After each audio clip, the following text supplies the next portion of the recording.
the importance of the statement on the Igbo Genocide by Ayodele Fayose of the Ekiti Regional Administration, West Nigeria.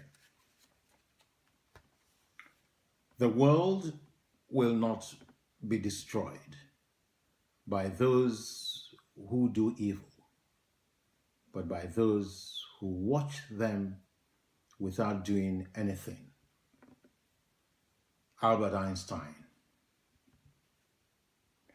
No currently serving public official in genocidist Nigeria has been as forthright in denouncing the present phase of the Igbo genocide being directed by Muhammadu Buhari as Ayodele Fayose.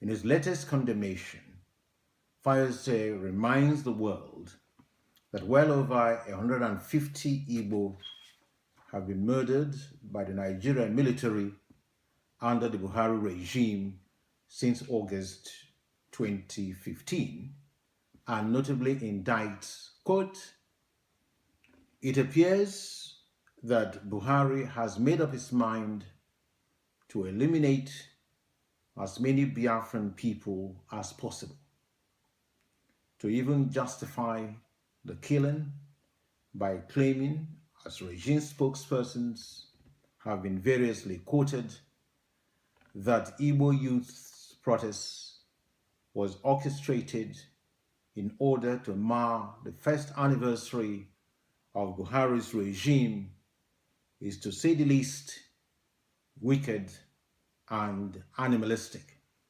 unquote.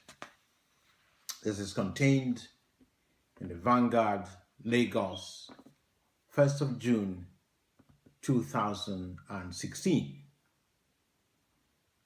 Fayose ends his historic statement by appealing to the international community, pointedly a direct reference to British Prime Minister David Cameron and US President Barack Obama administrations, which imposed Buhari as head of Nigeria regime in March 2015 to take note of this gruesome murder campaign against Igbo people.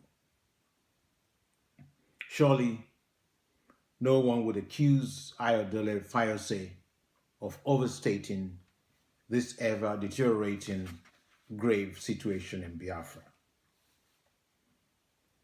It is extraordinary, if not shocking, that in contrast, there is a deafening silence on the ongoing genocide from the heads of the following administrative regimes in 6 regions of occupied Biafra: Abia, Anambra, Enugu, Delta, Ebonyi, Imo, and Rivers, the epicenter of this unrelenting slaughtering of a peaceful, defenseless people.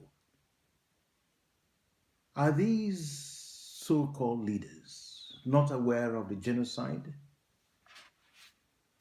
Do they dispute Fayose's courageous graphic narrative? Would they?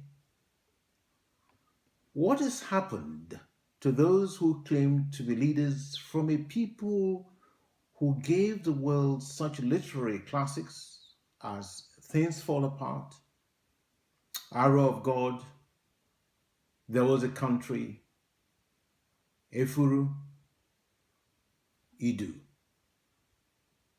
Labyrinth and Path to Thunder, and who constructed and lived through advanced republican democracies for over a millennium, whose variegated legacy constitutes a fountain of ideas for the contemporary world?